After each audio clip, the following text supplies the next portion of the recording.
Où elle est partie, mademoiselle Hélène? Je suis pas loin. C'est toujours ça, mon veto, dès qu'elle est là. Il y a des animaux quelque part sur la place du village ici, badaboum, elle y est. Et elle vous parler de quoi? Forcément du très poids-de-vin. Et oui, il y a ça, toujours des situations cocasses quand j'invite des animaux sur le plateau. Là, ce sont des trépois de vin. On est vraiment dans la région, le Poitou-Charentes et le département de la Vendée.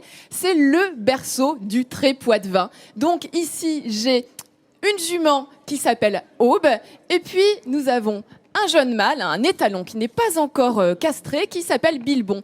Et Catherine est vétérinaire, c'est une consoeur et éleveuse de trépois de vin. Alors Catherine, on appelle aussi ce trépois de vin le trépois de vin mulassier de par son origine de production de mules. Oui, effectivement, le trépois de vin a été largement utilisé pendant plus de 200 ans, du XVIIe au XIXe siècle.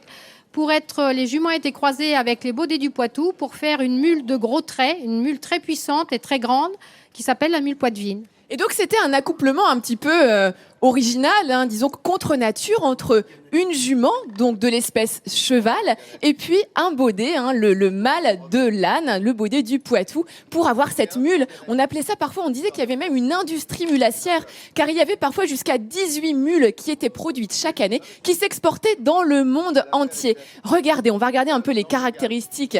Cette fois-ci, donc de la jument de trépois de vin. Regardez, on va commencer par les pieds. Regardez la largeur des sabots, des pieds de cette jument. Eh bien, en fait, ce sont des juments qui travaillaient beaucoup auparavant dans les marais. Et cette largeur, eh bien, ça évitait tout simplement qu'elle s'enfonce dans les terres humides, dans l'eau des marais. On avait aussi des fanons très fournis ici en poil et également un crin très épais qui lui permettait d'éviter toutes les piqûres d'insectes qu'il y avait dans les marais. Donc ça, c'est vraiment un cheval, voilà, une représentante typique du trépois de vin. Et on voit que par rapport à beaucoup de chevaux de trait, comme le percheron, le trait comtois, le trait breton, qui ont été développés pour en faire des animaux de boucherie, eh bien le trépois de vin lui a gardé une certaine élégance. Vous voyez, c'est un cheval de trait qui reste quand même assez élancé et qui fait qu'on peut d'ailleurs le monter. C'est un cheval qu'on peut mettre sous selle pour le monter sans avoir les jambes trop écartées. On va aller voir l'autre cheval de l'autre côté, Bilbon. Bilbon, donc, qui est un jeune mâle de 2 ans et demi. Et Emmanuel, eh bien, Bilbon, c'est un cheval que vous utilisez, vous travaillez avec lui. Car tout l'intérêt, quand on a des races comme le trépois de vin, qui sont des races qui ont tendance, à disparaître car on ne peut plus les utiliser, l'idée, c'est de trouver une nouvelle utilisation de ces chevaux. Et alors, qu'est-ce que vous en faites, vous, de Bilbon? Alors, Bilbon va être destiné au travail de la terre, de la vigne, notamment dans le Bordelais. Et il fera du débardage, de la calèche et divers travaux agricoles. Et alors dans les vignes, c'est très intéressant d'utiliser le chevaux, car finalement, ils détruisent beaucoup moins, c'est beaucoup moins, je dirais, grossier que quand on passe avec un tracteur. Donc quand on a des pieds de vigne qui valent une fortune, eh bien le cheval permet d'avoir un travail beaucoup plus dans le détail, beaucoup plus précis.